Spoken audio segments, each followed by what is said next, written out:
फिर शास्त्रों से कोट करते हुए श्रील प्रभुपाद मुंडक उपनिषद से 3 स्कंद के पहले अध्याय का 9वां श्लोक या 3री पल्ली के से बता रहे हैं मुंडक उपनिषद के कि आत्मा रहती कहाँ है। तो कहाँ रहती है, तो श्रील प्रभुपाद लिख रहे हैं, हाँ ये श्लोक कोट कर रहे हैं एक्चुअली, कि एषो अनुर आत्मा चेतसा वेदितव्यो यस्मिन् प्राणः पंचदाह समविशेष। तो ये श्लोक जो है एक्चुअली इसमें बता रहे हैं, इसका जो ट्रांसलेशन है, this soul is atomic in size and can be perceived by perfect intelligence.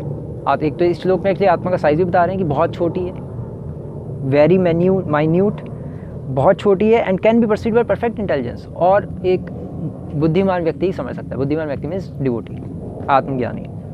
This atomic soul is floating in the 5 kinds of air, और ये 5 is situated within the heart and spreads.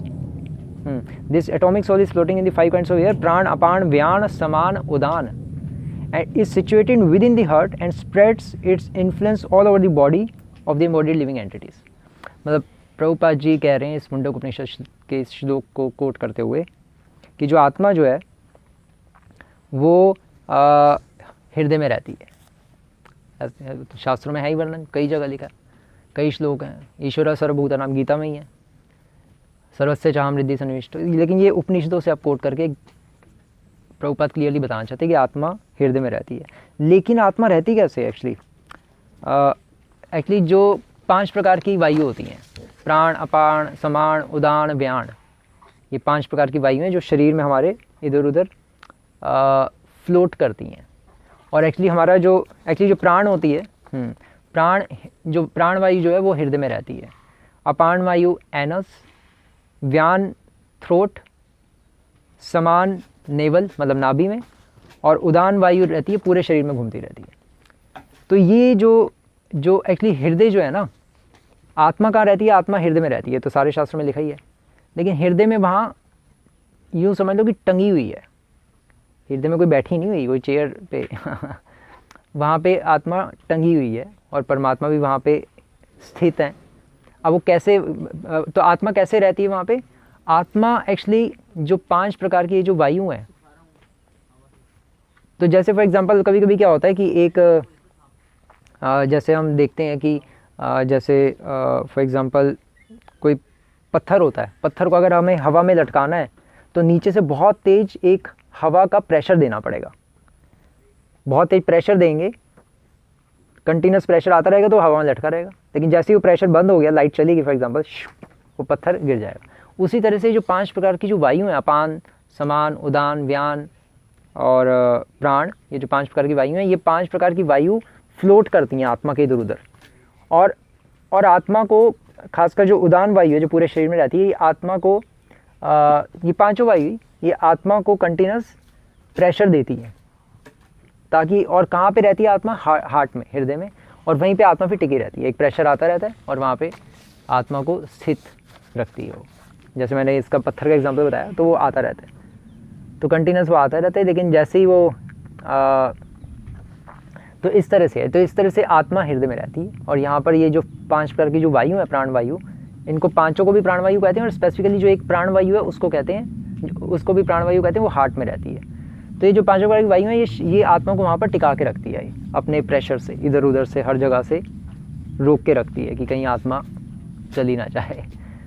तो जो योगी लोग होते हैं वो actually इसी 5 प्रकार की वायुओं से ही मुक्त करके आत्मा को निकाल लेते हैं, है ना, अपना योग के द्वारा, योग करके अष्टांग योग इत्यादि निकाल लेते हैं, और फिर अपनी आत्मा को वो दूसरे ग्रहों में ले जाते हैं और वहाँ से फिर कुछ अपना सेब तोड़ के ले आते हैं और खा लेते हैं मतलब कुछ भी कर लेते हैं जो योगी लोग होते हैं, या किसी दूसरे ग्रह, किसी दूसरे लोग चले जाएंगे और फिर 4 दिन बाद आ जाएंगे। जो सच्चे योगी होते हैं, जो रियल योगी, वो ऐसे ही करते हैं। तो ये 5 प्रकार की वायुओं का यहाँ पे श्रील पर डिस्कस कर रहे हैं कि आत्मा इस तरह से वहाँ रहती है, मुंडक उपनिषद से कोट करके। और एक्चुअली ये, और फिर इसके अगले पैराग्राफ में श्रील प्रभुपाद हठ योग सिस्टम की भी डिस्कस कर रहे हैं। तो हठ योगा क्या है एक्चुअली? प्रभुपाद लिख रहे हैं, the hatha yoga system is meant for controlling the 5 kinds of air and circling the pure soul by different kinds of sitting postures and circling the pure soul, मतलब उसको एनसर्कल किया हुआ है सोल को उसके घूम रही है चारों तरफ से, और उसको हवा से टिका के रखा हुआ है आत्मा को, और योगी लोग इसी आत्मा को मुक्त कर लेते हैं वायुओं से। अब ये हठ योग क्या होता है, पॉइंट क्वेश्चन अब यहाँ पे उठता है। हठ योग क्या है, तो एक्चुअली हठ योग पहले तो ध्यान योग होता था, कृतय ध्याते विष्णु त्रितम यजतो मखई द्वापरे परिचर्यायाम कलौ तद हरि कीर्तनात्। तो सतयुग में तो ध्यान योग था, लेकिन वही ध्यान योग जब पतंजलि ऋषि आए तो उन्होंने इसको अष्टांग योग का नाम दे दिया, थोड़ा सा आसान किया ध्यान योग के कुछ प्रोसेस को, और उसमें अष्टांग योग 8 उन्होंने योग उसमें बताए कि 8 तरह के पोस्चर्स हमें करने हैं। और फिर उन्होंने कहाँ से निकाले, एक्चुअली वेदों का एक भाग है संन्यास योग उपनिषद, एक उपनिषद है, वेदों का ही पार्ट है। संन्यास योग उपनिषद में से पतंजलि अष्टांग योग को निकाल के लाए, और फिर पतंजलि के अष्टांग योग को देखा कि थोड़ा डिफ़िकल्ट है, तो बाद में और जब समय बीता तो बाद में फिर कुछ लोगों ने उसको हठ योग बना दिया, कुछ पोस्चर्स कम कर दिए, जैसे तो गोरखनाथ जी जो हैं अघोरियों के उस साइड में, तो उन्होंने हठ योग लॉन्च किया। फिर उसके बाद राजयोग आ गया, है ना, तो राजयोग हो गया। तो जो ब्रह्म कुमारीज़ हैं वो राजयोग फॉलो करते हैं, और थोड़ा इजी कर लिया। फिर क्रिया योग, फिर उसके बाद सुदर्शन क्रिया आ गई, और इजी करते करते अब ये पूरा योग इस तरह से वो हो गया। तो लेकिन ये योग तो इस तरह से योग है। और फिर योग एक्चुअली योग की 4 मेन बुक्स हैं। एक तो पतंजलि सूत्र तो है ही जो पतंजलि ऋषि ने लिखी है, और दूसरी शिव संहिता, गृहांड संहिता, और चौथी हठ योग सूत्र जो गोरखनाथ जी ने लिखा है। तो ये 4 मेन बुक्स योग की हैं। लेकिन इन योगों के द्वारा हम आत्मा को भगवान के पास नहीं लेके जा सकते। भगवान के पास लेके जाने के लिए तो हमें आत्मज्ञान लेना पड़ेगा, और साथ में भक्ति योग पालन करना पड़ेगा, जो सबसे टॉप मोस्ट योग है, जो चैतन्य महाप्रभु ने कलयुग के लिए हमें बताया है। और चैतन्य महाप्रभु ने कहा कि ये तो सारे शास्त्रों का सार है। श्रीमद् भागवतम में लिखा है कि त्रेतायाम यजतो मखई द्वापरे परिचर्यायाम कलौ तद हरि कीर्तन, कि कलयुग में तो केवल हरि का कीर्तन करने से ही भगवत प्राप्ति हो जाती है। तो ये सारे पॉइंट्स हैं, और अब आप इस श्लोक को पढ़ेंगे और इसके तात्पर्य पढ़ेंगे तो काफ़ी चीज़ें अब आपको समझ आएंगी। और पढ़िएगा भी ज़रूर, क्योंकि पढ़ेंगे नहीं तो ये जो मैं बोल रहा हूँ आपको चीज़ें फिर कैच नहीं कर पाएंगे, और फिर हम तो आगे बढ़ते रहेंगे, गंगा जी तो बहती रहेंगी, लेकिन उसका हमें इम्पोर्टेंस पता होनी चाहिए। तो इस श्लोक की इम्पोर्टेंस तब पता चलेगी जब हम इसको पढ़ेंगे खुद।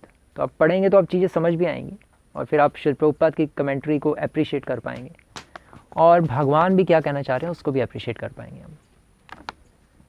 हरे कृष्णा। श्रील प्रभुपाद की जय।